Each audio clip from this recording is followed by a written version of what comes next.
అత్యంత కృప కలిగిన యేసు క్రీస్తు నామములో వాక్యాన్ని వింటున్న బిడ్డలందరినీ కూడా దేవుడు సమృద్ధిగా దీవించి ఆశీర్వదించును గాక. ఆమేన్. బిడ్డలారా, అందరూ ఎలాగున్నారు? బాగున్నారు కాదు? ఉదయమే లేచి ప్రార్థన చేసుకున్నారా? కుటుంబ ఆరాధన చేశారా? ఇంకా చేయలేదండి? దయచేసి త్వరగా, చాలా సమయం అయిపోతుంది. మళ్ళీ తర్వాత డ్యూటీలకు వెళ్ళాలని కంగారులో దేవుని దగ్గర సరైన విధంగా ప్రార్థించలేకపోతున్నాం.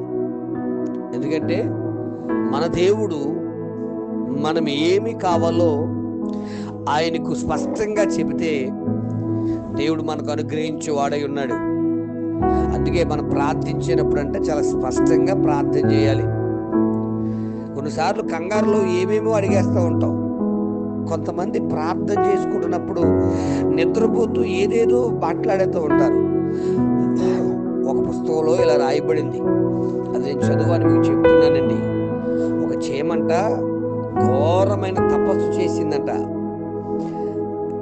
దాని మెయిన్ థీమ్ ఏంటంటే, నేను కరిస్తే మనిషి చచ్చిపోవాలి అనే ఆలోచన కలిగి తపస్సు చేస్తే భగవంతుడు ప్రత్యక్షమయ్యాడట. అమ్మా, ఏం కావాలో కోరుకో అంటే దేవుడు ప్రత్యక్షమయ్యాడు అనే కంగారులో నేను ఎప్పుడైతే మనిషిని కరుస్తానో అప్పుడే నేను చచ్చిపోవాలి అందట. దాని మెయిన్ థీమ్ ఏంటి? నేను కరిస్తే మనిషి చచ్చిపోవాలి. కానీ కంగారులో ఏమడిగింది? నేను కరిస్తే ఎప్పుడైతే మనిషిని కరిచానో అప్పుడే నేను చచ్చిపోవాలి అందట. అమ్మయ్య అనుకుని తదస్తు అని వెళ్ళిపోయాడట. అలా కొంతమంది కంగారు ప్రార్థన చేసేసి దేవుడిచ్చి ఆశీర్వాదాలు కోల్పోతున్నారు. దేవుని దగ్గర ఏం ప్రార్థించారో, ఏమి వివరాలు అడిగారో అర్థం కాని పరిస్థితుల్లో పడిపోతున్నారు. దేవుని బిడ్డలారా, మీరు కూడా కంగారుగా ప్రార్థన చేయొద్దండి. మనస్ఫూర్తిగా కొద్ది నిమిషాలు దేవుని దగ్గర మీ సమయాన్ని వెచ్చించి ప్రార్థించండి. ఎందుకంటే దేవుడు, మన దేవుడు గొప్ప దేవుడు.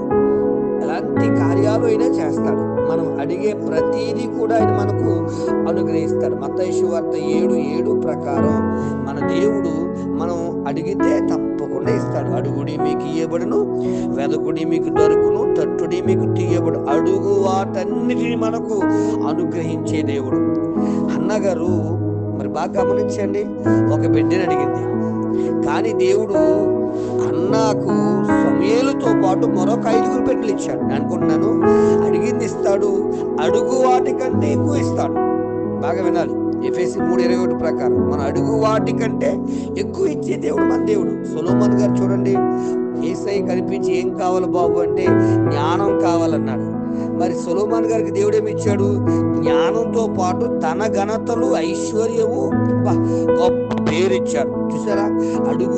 అడిగిన వాటిని ఇస్తాడు, అడుగు వాటి కంటే అత్యధికంగా ఇస్తాడు. మరి ఈ రోజున దేవుని దగ్గర స్పష్టంగా అడగాలి.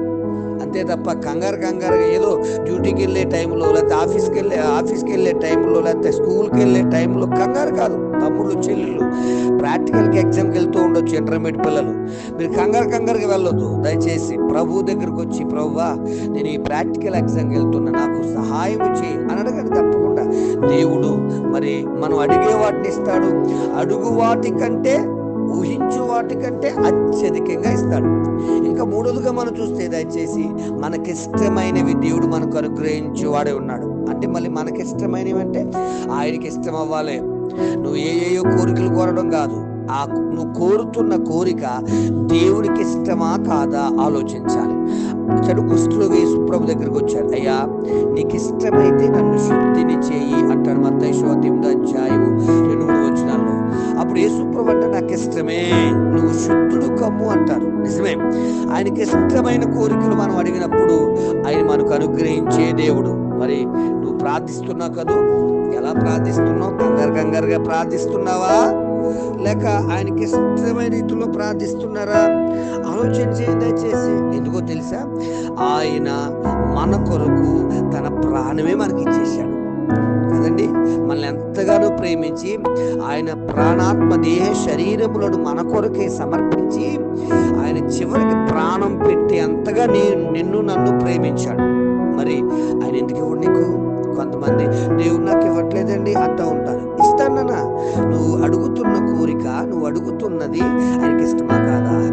ఆయనకి ఇష్టమైంది అనుకోండి, మరి నువ్వు అడుగు పెట్టే ప్రతి స్థలాన్ని కూడా నీకు ఇస్తాడు. యెహోషువ గ్రంథం మనం చూసినప్పుడు, యెహోషువ గ్రంథం మరి 1వ అధ్యాయం 3వ వచనం, 14వ అధ్యాయం 9వ వచనం చూసినప్పుడు మరి యెహోషువ గారు ఫస్ట్ లో చాలా భయపడిపోయారు, చాలా నేర్చిపోయారు. ఎందుకంటే మా గురువు గారు చచ్చిపోయారు అని ధైర్యాన్ని కోల్పోయారు. ధైర్యపరిచి అప్పుడు చెప్పాడండి యెహోషువతో, బాబు నువ్వు భయపడకు, నువ్వు అడుగు పెట్టే స్థలమంతా నీకు ఇస్తాను అన్నాడు.